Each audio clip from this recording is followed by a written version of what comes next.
देख रहे हैं बीपी गंगा। मैं हूं स्नेहलता और चलिए बुलेटिन की शुरुआत करते हैं बड़ी खबर के साथ। करहल में एसपी सिंह बघेल के काफिले पर हमले की खबर मिल रही है। एसपी सिंह बघेल के काफिले पर पथराव और अभी करहल थाने में ही मौजूद हैं एसपी सिंह बघेल।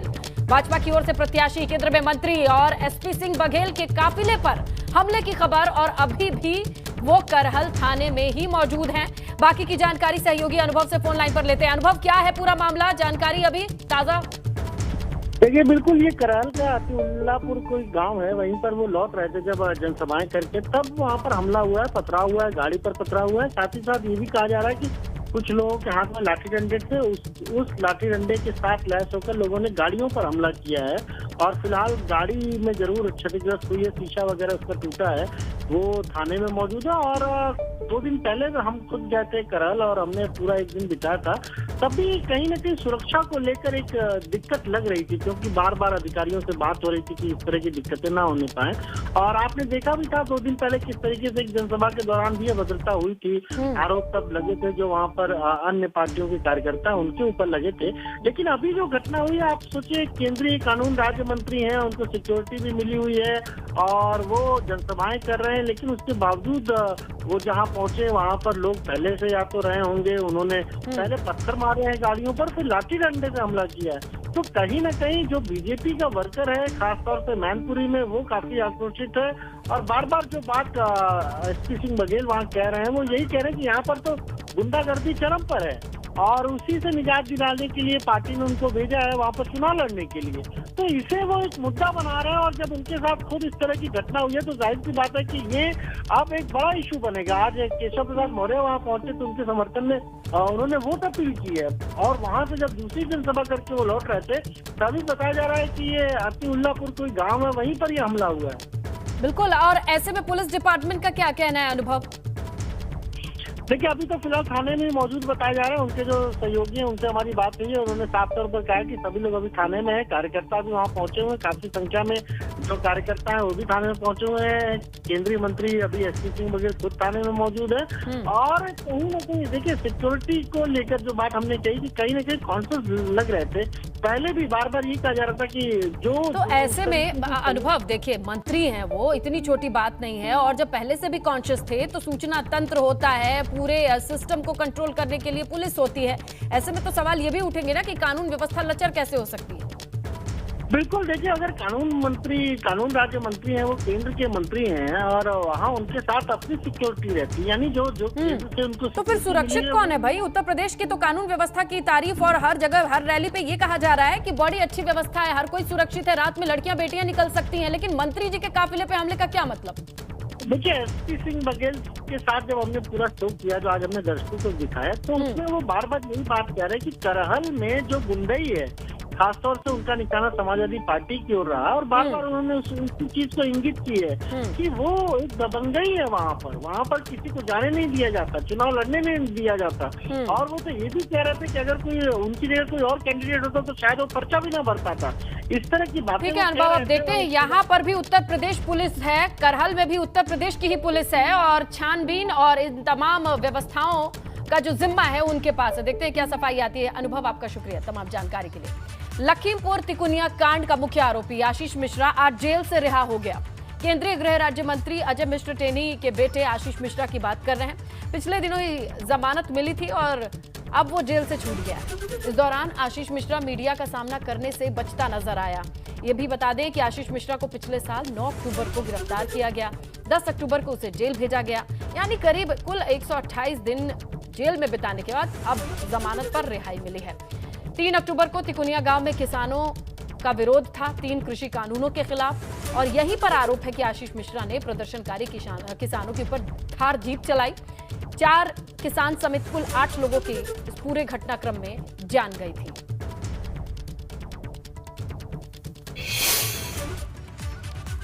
तो लखीमपुर कांड के मुख्य आरोपी आशीष मिश्रा की रिहाई को लेकर सुबह सपा अध्यक्ष ओम प्रकाश राजभर ने एबीपी गंगा से खास बातचीत में कहा कि वोट की खातिर मंत्री के बेटे को छोड़ दिया गया।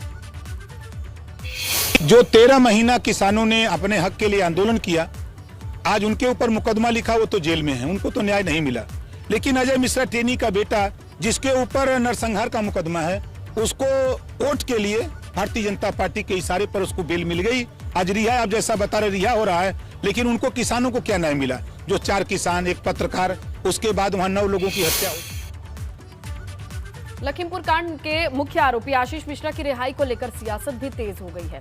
इसी बीच सबकी निगाहें भारतीय किसान यूनियन के प्रवक्ता राकेश टिकैत के उस बयान पर टिकी हैं कि वो आगे किस रणनीति पर काम करेंगे, क्योंकि राकेश टिकैत ने आशीष मिश्रा की रिहाई से ठीक पहले बयान दिया था कि अगर आशीष मिश्रा की रिहाई होती है तो वो जेल के बाहर धरना देंगे।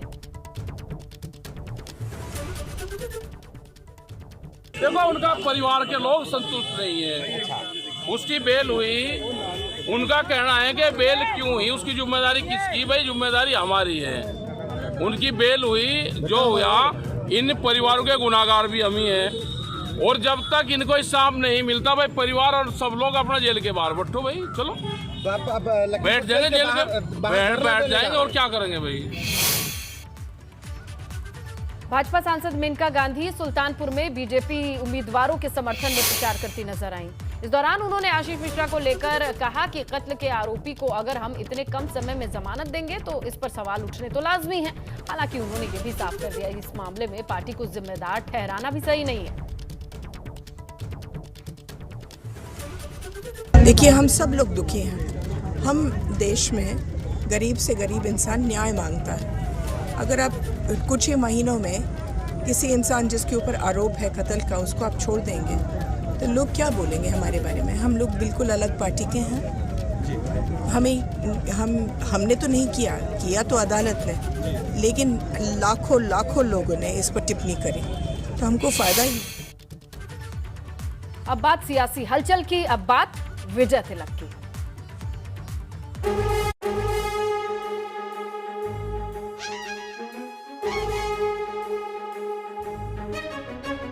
विजय तिलक, विजय तिलक, विजय तिलक, विजय तिलक, विजय तिलक, विजय तिलक, विजय तिलक, विजय तिलक, जनता का सुलगता सच। विजय तिलक मांग रही अपना हक। विजय तिलक जवाब हर सवाल का। विजय तिलक हिसाब 5 साल का। विजय तिलक फैसले का समय चक्र, वोट के लिए शपथ, जंग का ऐलान है, जीत का पैगाम है।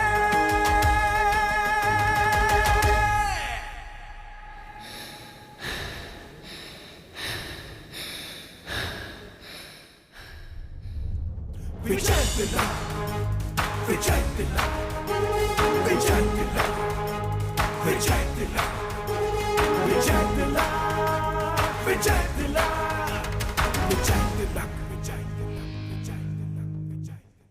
विजय तिलक, विजय। यूपी उत्तराखंड चुनाव से जुड़ी हर बड़ी खबर देखिए विजय तिलक, सिर्फ एबीपी गंगा पर। तो यूपी में 2 चरणों का चुनाव खत्म होने के बाद अब दिग्गजों ने तीसरे और चौथे चरण के प्रचार में पूरी ताकत झोंक दी है। प्रधानमंत्री मोदी कल सीतापुर में जनसभा करेंगे। मिलिट्री ग्रास फोर्स के मैदान पे पीएम मोदी की रैली की तैयारियां जोरों पर हैं। पीएम के दौरे को लेकर सुरक्षा के पुख्ता इंतजाम किए गए हैं। एसपीजी के अलावा भारी संख्या में पुलिस बल की तैनाती है। पीएम मोदी का ये तीसरा सीतापुर दौरा है। सीतापुर में चौथे चरण में मतदान होना है। सीतापुर के इसी मिलिट्री गैस फार्म पर देश के प्रधानमंत्री नरेंद्र मोदी का 16 फरवरी को आगमन हो रहा है। और आपको बता दें कि ये भव्य मंच जो है बनाकर तैयार किया जा रहा है। ये विशाल जो है मैदान है जहां पर नरेंद्र मोदी सभा को संबोधित करेंगे। हालांकि इससे पहले भी 2019 की अगर बात करें तो 27 अप्रैल को पीएम नरेंद्र मोदी इसी ग्राउंड पर सभा को संबोधित कर चुके हैं। उनके लिए ये ग्राउंड शुभ साबित हुआ था और चारों लोकसभा की सीटों पर भारतीय जनता पार्टी को जो है विजय मिली थी। इसके अलावा अगर बात करें तो 2014 में सीतापुर के सिधौली के गांधी महाविद्यालय ग्राउंड पर भी नरेंद्र मोदी सभा को संबोधित किए थे। तब भी चारों लोकसभा की सीटों पर भाजपा को विजय मिली थी। लेकिन विधानसभा के चुनाव में पहली बार प्रधानमंत्री नरेंद्र मोदी सभा को संबोधित करने के लिए सीतापुर आ रहे हैं। अब ये देखना होगा कि ये ग्राउंड कितना भाजपा के लिए फलीभूत साबित होता है। एबीपी गंगा के लिए पंकज सिंह गौर। और सपा के प्रदेश अध्यक्ष नरेश उत्तम पटेल का विवादित बयान सामने आया है। नरेश उत्तम ने जालौन के माधोगढ़ कोंच विधानसभा क्षेत्र में एक जनसभा को संबोधित किया और इसी दौरान ये विवादित बयान सामने आया। कि खेत बचाओ साड़ों से, खेत बचाओ साड़ों से और देश बचाओ भाड़ों से, ये हमने नारा दिया सदन के अंदर। खेत बचाओ साड़ों से, देश बचाओ भाड़ों से। बता दें, डिप्टी सीएम दिनेश शर्मा ने रायबरेली में भाजपा प्रत्याशी के पक्ष में प्रचार किया, जनसभाएं की। इसके बाद एबीपी गंगा के साथ बातचीत में दिनेश शर्मा ने कहा कि भाजपा की पहले से भी बड़ी जीत होगी। ये भी कहते हैं कि डबल इंजन की सरकार ने बहुत काम किए हैं और इसी के कारण सरकार लोकप्रिय है। सर, अभी आपने जनसभा को संबोधित किया आपने हरचंदपुर विधानसभा में राकेश सिंह के पक्ष में, तो वहीं जिस तरह से अखिलेश यादव लगातार हमले कर रहे हैं और आपने जीत की बात करें तो अब तो भाजपा का जो पहले की हम लोग को उम्मीद थी जीतने की, उससे भी कहीं गुना आगे हम बढ़ चुके हैं। जनता का रिस्पांस इस तरह आप सब जगह देख रहे हैं। जब हम ऐसे छोटे कार्यकर्ताओं में ये 10 हजार की भीड़ें आ रही हैं, तो बड़े नेता आएंगे तो क्या हाल होगा। ये आकर्षण भारतीय जनता पार्टी का ऐसे नहीं बना है। ये केंद्र और प्रदेश सरकार का जो डबल इंजन की सरकार थी, उसके कारण ये लोकप्रियता बढ़ी है और आज इस लोकप्रियता के कारण ही भारतीय जनता पार्टी के पक्ष में वातावरण है। हमारे साथ में डॉक्टर दिनेश शर्मा थे, जिनका कहना था कि भारतीय जनता पार्टी एक लोकप्रियता है और उस लोकप्रियता के कारण ही यहाँ पर चीजें हैं। कैमरा रविंद्र के साथ पंकज सिंह, एबीपी। यूपी के महाराजगंज की 5 विधानसभा सीटों पर 3 मार्च को मतदान होना है। इन सीटों के लिए बीजेपी ने चुनाव प्रचार तेज कर दिया है। केंद्रीय वित्त राज्य मंत्री पंकज चौधरी ने नौतनवा विधानसभा क्षेत्र में जाकर प्रचार किया। उन्होंने लोगों से जनसंवाद भी किया। लोगों से ज्यादा से ज्यादा वोट करने की अपील की। यही नहीं, दावा यह भी किया कि सपा सरकार में गुंडा राज था, जबकि योगी सरकार में गुंडे जेल के अंदर हैं। चुनाव प्रचार के दौरान केंद्रीय मंत्री पंकज चौधरी ने मोदी सरकार की योजनाओं को भी सराहा, लोगों को जानकारी दी।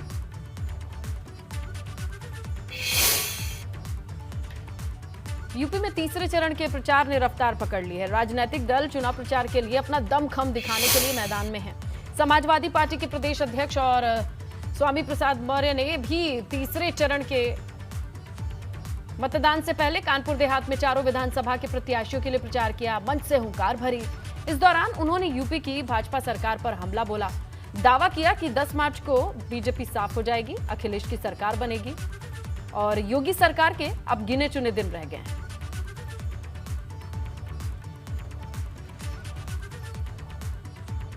सरकार के अधिकारी कुछ लोग बेईमानी कर रहे हैं, इस बात को हम लोग चुनाव आयोग को लिखा है और हमें उम्मीद है कि चुनाव आयोग उस पर कार्रवाई करेगा और पारदर्शी चुनाव कराएगा। समाज को जनता योगी जी की भाजपा की गर्मी उतार दे। समाजवादी पार्टी के नेता माननीय अखिलेश यादव जी की आंधी चल रही, आंधी।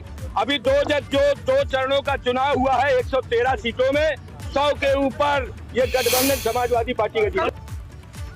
महोबा में तीसरे चरण में मतदान होना है। भाजपा प्रदेश अध्यक्ष स्वतंत्र देव सिंह ने पार्टी प्रत्याशी के पक्ष में प्रचार किया। इस दौरान उन्होंने कहा कि दूसरे चरण में भाजपा को एक तरफा वोट पड़ रहा है और भाजपा प्रचंड बहुमत से जीत दर्ज कर रही है।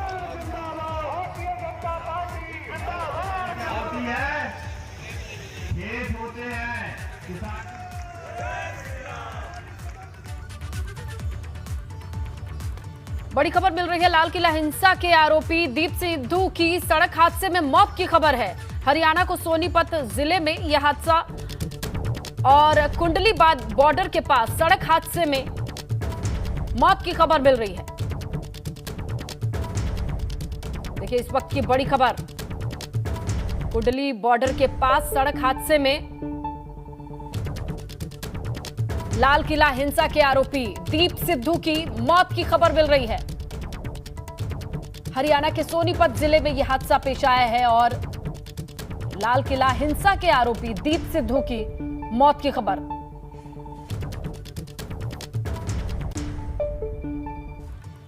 इस बुलेटिन में फिलहाल इतना ही। खबरों पर नजर लगातार बनी है, आप बने रहिए एबीपी गंगा के साथ।